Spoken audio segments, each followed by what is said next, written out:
오늘은 본 의원에게는 상당히 감격스러운 날입니다. 제가 2018년부터 입양특례법 개정과 국제입양법 제정안에 대해서 준비해 왔는데 2020년에 국회에 들어와서 지금까지 노력한 결실을 맺게 되어서 참으로 감격스럽습니다. 그러나 한편으로는 제가 같은 시기부터 울음으로밖에 표현하지 못하는 아기들의 그 울음의 의미를 우리 국회가 정부가 헤아려서 보호출산제와 함께 출생통보제 도입을 위해서 3년 동안 외쳤지만 방금 본회의에서 출생통보제는 도입됐는데 아직 보호출산법은 보건복지위에서 머물러 있습니다. 따라서 이 두 건에 대해서 기자회견을 하겠습니다. 먼저 입양특례법 전부 개정안 및 국제입양법 제정안 본회의 통과 환영하는 입장문입니다. 지난 2018년부터 전국 입양 가족들과 함께 편견 없는 입양 문화 정착을 위한 고민이 있었고, 지난해 4월 입양특례법 전부 개정안과 국제입양에 관한 법률안을 각각 대표 발의하게 되었습니다. 그리고 오늘 두 건의 법률안이 국회 본회의를 통과했습니다. 적극 환영하며 큰 결실을 맺을 수 있도록 성원해 주신 국민 여러분께 진심으로 감사드립니다. 아울러 아동 최선의 이익에 근거하여 입양이 이루어질 수 있도록 뜻을 모아주신 여야 의원님과 보건복지부 관계자 여러분께도 깊은 감사의 말씀을 드립니다. 국내 입양 활성화를 목적으로 한 입양특례법 전부 개정안과 국제 기준에 따라 입양 절차 및 요건 등을 규율하고 해외의 협약 비준의 법적 토대를 마련하는 국제 입양에 관한 법률안은 궁극적으로 아동 보호 및 권익을 강화하고자 하는 것입니다. 특히 보건복지부 장관이 5년마다 국내 입양 활성화 기본 계획을 수립하도록 하여 입양 문화 발전에 기여할 수 있게 되었고, 임시 양육 결정에 대한 근거를 법률에 명시함으로써 예비 입양 부모와 아기 간의 빠른 애착 관계 형성에 큰 도움을 줄 수 있게 되었습니다. 향후 법률안의 취지와 목적에 맞게 입양 제도가 시행되고 국내 입양이 활성화될 수 있도록 모든 노력을 다할 것이며 국민 여러분의 관심을 부탁드립니다. 최근 많은 관심을 받고 있는 보호 출산에 관한 특별 법안에 대한 입장을 법률안 대표 발의자로서 말씀드리겠습니다. 방금 국회 본회의에서 출생통보제 도입을 주요 골자로 하는 가족관계 등록법 일부 개정안이 통과됐습니다. 아시다시피 출생통보제만 도입되면 병원 밖 출산율이 늘어날 가능성이 상당히 높아집니다. 보호출산 법안은 보호출산 즉 익명출산을 국가가 장려하거나 유도하는 것이 결코 아닙니다. 보호출산 제도 도입에 근거가 될 수는 있어도 일치하는 개념은 아니라는 점을 분명히 말씀드립니다.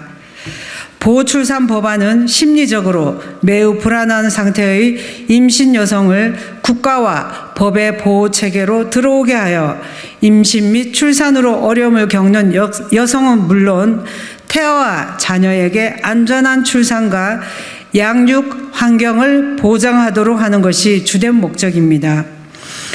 불안정한 상태의 산모를 안심시켜 안전하게 출산할 수 있도록 지원하고 충분한 상담을 통해 원가정 양육을 할 수 있도록 도움을 주는 것이 첫 번째 과제입니다. 정부가 제안한 대안 제6조 제3항에도 원가정 양육을 위한 복지, 의료 서비스 등에 관한 상담 및 정보 제공이 상담기관의 가장 우선되는 임무로 규정하고 있습니다. 이처럼 아동복리 최우선 원칙에 따라 친생부모의 직접 양육을 위한 충분한 지원을 하고 자유로운 의사결정에 따라 직접 양육, 합법적인 입양 등이 우선 고려될 수 있도록 할 것이며 원한다면 산모와 아기가 함께 지낼 수 있는 한부모 가족복지시설, 사회복지시설 입소도 가능하도록 규정하고 있습니다. 그럼에도 불구하고 직접 양육이 도저히 불가능한 경우에 한해 보호출산 절차를 밟게 될 것이고 이후 출산한 아기는 국가의 보호체계 아래 보호받게 될 것입니다. 여기에 출산 후라도 직접 양육을 요청한다면 보호 출산을 철회할 수 있는 장치도 마련해 두었습니다. 이러한 내용에 비춰볼 때 보호출산 법안이 아동유기를 조장한다거나 양육 포기를 부추긴다는 일각의 주장에 대해서는 결코 동의할 수 없습니다. 법안의 내용을 살펴보지 않고 반대를 위한 반대라는 생각을 지을 수 없습니다.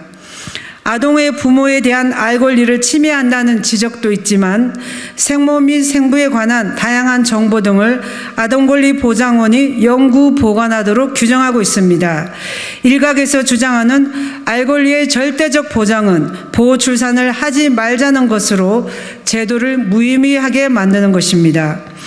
그래서 해당 법안은 알 권리를 최대한 보장하기 위해 성년이 아닌 미성년자인 경우에도 친생 부모의 인적 사항 등을 담은 보호출산 증서에 대한 법정 대리인 즉 양부모의 동의하에 정보 공개 청구를 할 수 있도록 했고 특별한 사정이 있는 경우에는 친생 부모 동의 여부와 관계없이 공개할 수 있는 규정도 마련했습니다. 이는 현행 입양특례법과도 동일하다 할 것입니다. 오늘 본회의를 통과한 출생통보제가 단독으로 시행된다면 신원을 밝히고 싶지 않은 여성은 더 깊은 곳으로 숨고 은폐하는 등 병원 기피 현상은 더욱 심해질 것입니다. 그래서 전 정부는 물론 현 정부에서도 보호출산 법안과의 병행 도입을 정부 정책으로 발표했고 본 의원도 강하게 주장했지만 안타깝게도 지난 27일 보건복지위 법안 소위에서 여야는 합의에 이르지 못했습니다. 그것이 불러올 결과는 충분히 예상할 수 있습니다. 아이의 생명과 여성의 건강을 지킬 수 없게 될 것이며 지금껏 그래왔듯 이에 따른 사회적 비난은 여성의 몫이 될 것입니다. 그런데 왜 이 모든 것이 오롯이 여성의 몫이어야 합니까? 왜 여성의 책임으로만 남아야 합니까? 임신은 남녀 공동의 행위 결과입니다. 그래서 그 부담이 오롯이 여성에게만 남겨질 때 홀로 남은 여성은 불안하고 숨고 싶은 위기 임신 여성을 국가 보호체계 안에서 보호해 주자는 것이 바로 보호출산입니다. 조금 늦었지만 조속한 심사를 통해 보호출산 법안이 국회에서 처리되고 반드시 출생통보제와 함께 시행될 수 있도록 해야 합니다. 다행히 출생통보제는 공포 후 1년이 경과한 날부터 시행됩니다. 국민의힘과 정부는 물론이고 민주당 출신 보건복지위원회 신동근 위원장께서도 어제 복지전체회의에서 신속한 심사를 당부하셨습니다. 또한 법사위에서도 출생통보제를 의결할 때 두 제도가 함께 시행될 수 있도록 하는 것이 바람직하다는 여야 위원 전원의 일치된 의견이 있었고 법사위원장 명의로 출생통보제 시행 이전까지 보호출산제가 도입되어 두 제도가 함께 시행될 수 있도록 조치해달라는 정식 공문을 보건복지위원회로 발송하기도 했습니다. 사회적 약자를 끝없이 살피고 사각지대를 최소화할 책무가 있는 보건복지위원회가 이제는 화답해야 합니다. 울음으로밖에 의사를 표현할 수 없는 아기의 생명을 살리고 극단적 불안 상태로 궁지에 내몰린 여성을 보호할 수 있도록 보호출산 입법을 서둘러야 할 것입니다. 다시 한번 보호출산 법안에 대해 심사가 하루빨리 이루어지고 신속히 본회의에서 의결될 수 있기를 바라며 국민의 생명과 건강을 지키는 데 동참해 주실 것을 간곡히 부탁드립니다.